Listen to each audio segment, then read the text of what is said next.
শাকিব ছাড়া বুবলির একের পর এক ফ্লপ সিনেমা, বিতর্কিত নানা মন্তব্যে ঈদের পর থেকেই আলোচনায় এই চিত্রনায়িকা। হলিউড সুপারস্টার শাকিব খানের সঙ্গে দাম্পত্য জীবন এবং নায়কের প্রথম স্ত্রী অপু বিশ্বাসকে নিয়ে মন্তব্য করে নেটিজেনদের সমালোচনায়ও পড়েন এই নায়িকা। এবার সেই বুবলিকে নিয়ে বিস্ফোরক মন্তব্য করলেন জনপ্রিয় কৌতুক অভিনেতা টুরুজ বাঙালি। জানালেন বুবলির জীবনের অন্য এক অধ্যায়ের কথা। ঈদের একটি অনুষ্ঠানে বুবলি জানান, শাকিব খানের সঙ্গে ডিভোর্স হয়নি, সময় নিচ্ছেন তারা, তবে আলাদা থাকছেন। মূলত ছেলে বীরের কথা ভেবে সময় নিচ্ছেন তারা। এছাড়াও তিনি বলেন, শাকিবের বাসায় গেলে সেখানে হয়তো জয় ও তার মা অপু বিশ্বাসকে সঙ্গে দেখা যায়।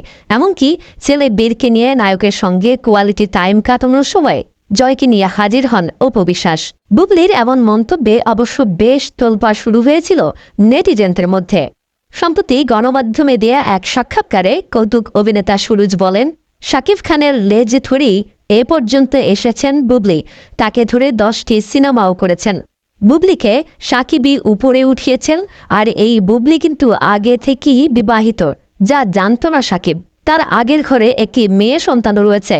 শাকিব এটা পরবর্তীতে জানতে পেরে এড়িয়ে চলছেন তাকে। কিন্তু বীর তো শাকিবের নিজের রক্তের, এই জন্য বীরকে কখনোই ফেলে দেবে না শাকিব। বুবলি শাকিব খানের লেজ ধরে এই পর্যন্ত উঠছে। শাকিব খানের সাথে 10টা বুবলি কি শাকিব খানের কিন্তু সে খবর পড়তো, বোঝাপড়া করতো, ওখান থেকে তাকে টেনে নিস না নিয়ে আইটা তাকে উঠাইছে। উঠাইতে তুমি সুযোগ দেবা কেন? আর ওকে আগের থেকে সে মেরিট